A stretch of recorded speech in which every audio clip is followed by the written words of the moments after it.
from the Credit Union Foundation and your hometown credit union.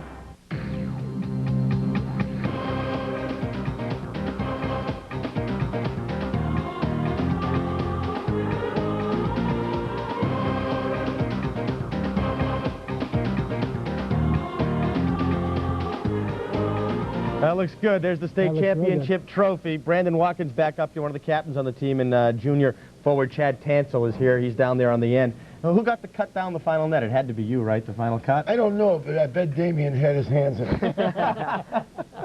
Everybody gets a piece of it. Now, Chad, you're a junior on the team, so you're one of the ones that when these people keep calling up and wanting to know, can you repeat and come back, and the pressure of the defending champion, you'll be one of the ones that comes back, and a lot is going to be put on your shoulders there. Are you up to the challenge? That's a tough question. I think we are. I think we can do it. It just depends on what we're going to do over the summer and spring. That's a very tough question. It's got to be encouraging, though, Chad, that you won it this year without having any superstars or any 6'10" centers, and next year's team might be kind of similar to this year's team, won't it? Yeah, you're right. I think we come together as a team well because we don't have any individual one great player. So I think that's what makes us such a good team, is that we really have a team unity. You may have to take Brandon's fourth quarter points next year, though. Somebody's going to have to pick those up. It's tough to foul. Because with so many seniors on the team, and you're one of the rare juniors that's even starting at this point, maybe a little extra will fall on your shoulders next season, do you think? No yeah, he's looking at the coach. He's looking at coach. Can I shoot more, Coach? Can I shoot more? No question. We'll have to ask them to do a lot more.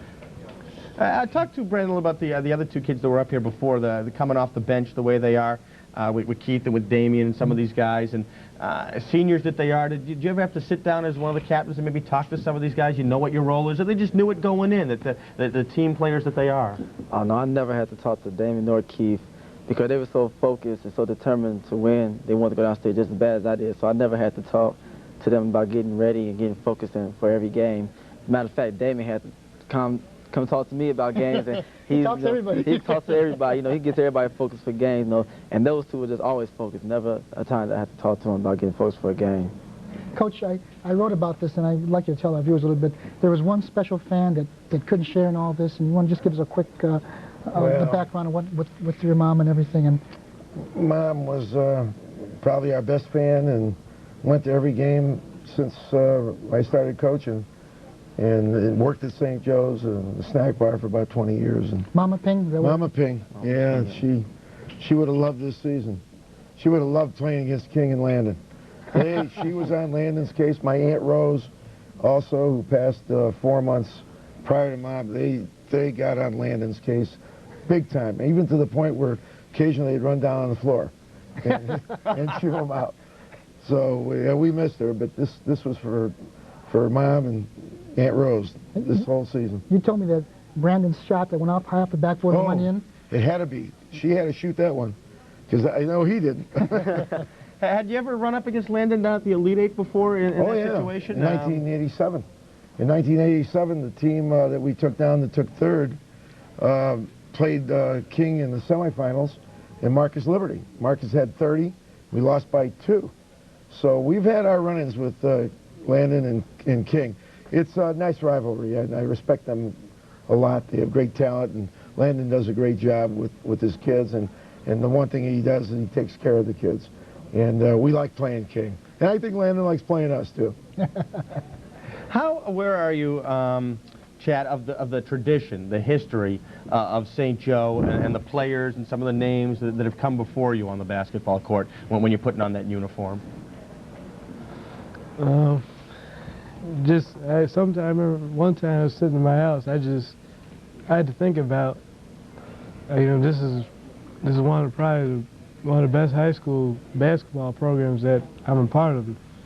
So it's a good feeling to be able to play and be able to play for Mr. Pingatore and play on this team, championship team. I feel good. Especially with a gold medal around your neck. We have a phone call. We got Tom in Berwyn. Hi, Tom. Hello. How are you? We're good. Congratulations to Coach Ping and all the players. Okay. Turn down your television there, Tom. Okay. Okay.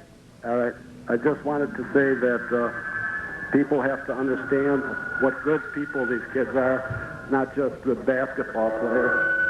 I've been losing you a little bit there, Tom, but I do get the gist of what you're saying, obviously, and talking about just, you know, what good kids these are off the court as well as on the court, and I think sometimes that gets lost. We just look at the highlights of them and watching them play over the weekend, we don't realize, and one of the best dressed teams we've ever had up here, I can tell you that much, that's for sure. As a coach, that actually makes me more proud than winning games. The fact that they're a class act and they conduct themselves properly and they're good students and hopefully always do the right thing, even when we're not around.